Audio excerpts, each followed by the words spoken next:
The wineglass trembled in my hand, its ruby contents catching the dim light of the chandelier as her words sliced through the air.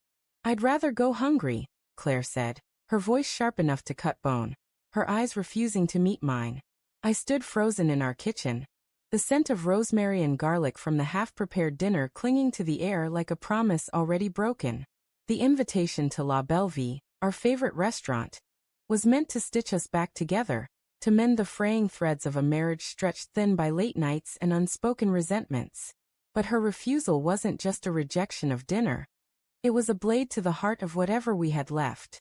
I forced a smile, the kind that hides a scream. "All right," I said, my voice steady despite the tremor in my chest. "I'll go alone then." Her lips twitched, a flicker of something, guilt maybe, or defiance, before she turned back to her phone, fingers dancing across the screen like they held secrets I wasn't meant to know. I grabbed my coat, the wool heavy with the weight of autumn's chill, and stepped into the night, the door clicking shut behind me like a verdict. The streets of our small town were quiet, the kind of quiet that amplifies the noise in your head. Streetlights cast long shadows, pooling like ink on the pavement, and I walked toward La Belle Vie with a hollow ache gnawing at my gut. Claire's distance had been growing for months. Missed calls, late nights at the office, a perfume I didn't recognize lingering on her scarf. I'd brushed it off, told myself it was stress, her new promotion, anything but the truth I didn't want to face.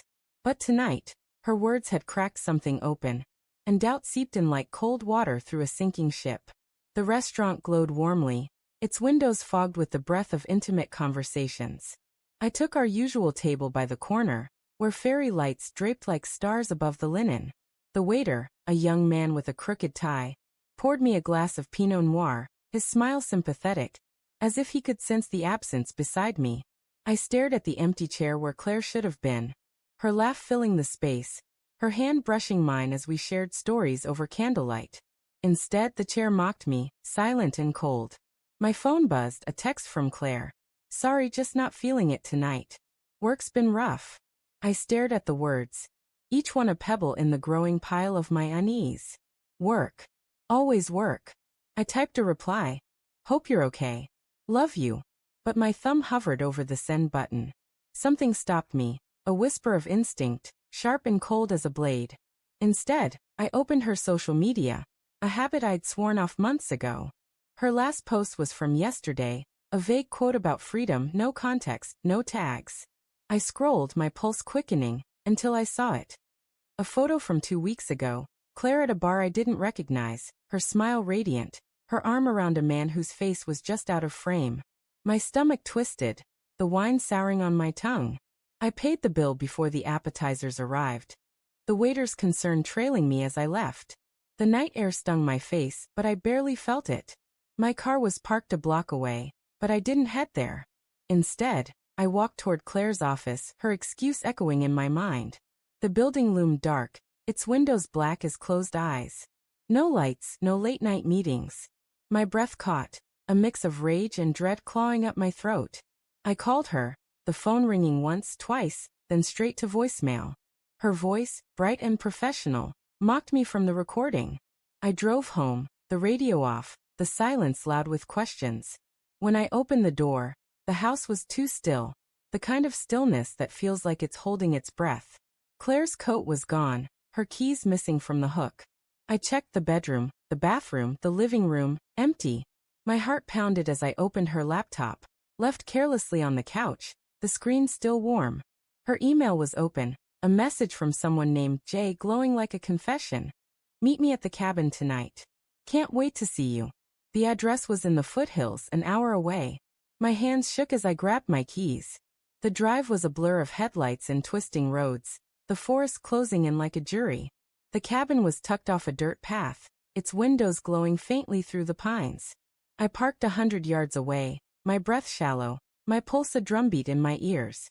As I crept closer, the murmur of voices slipped through the cracked window, Claire's soft and intimate, and another, deeper, unfamiliar. I peered through the glass, my chest tight. There she was, her hair loose, her hand resting on a man's knee as they sat by a fire. He was older, sharp-jawed, his eyes locked on her like she was the only thing in the world. The way she looked back, unguarded, alive, It was a look she hadn't given me in years.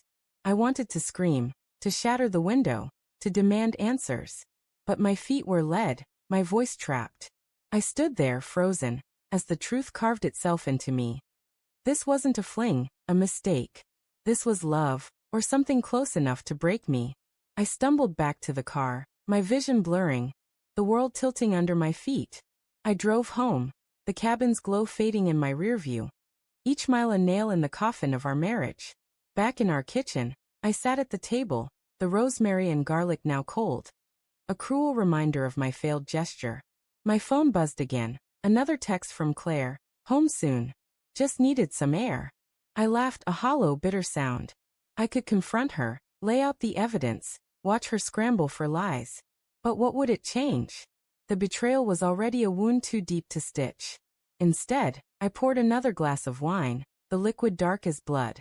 I typed a reply, "Take your time. I'm fine." But I wasn't. I sat there, staring at the empty chair across from me, imagining her with him, their laughter, their secrets. And then, with a clarity that burned, I made a choice. I opened my laptop, searched for divorce lawyers, and began to type an email. The words came slowly, each one a step toward a life without her. The betrayal was hers, but the freedom would be mine.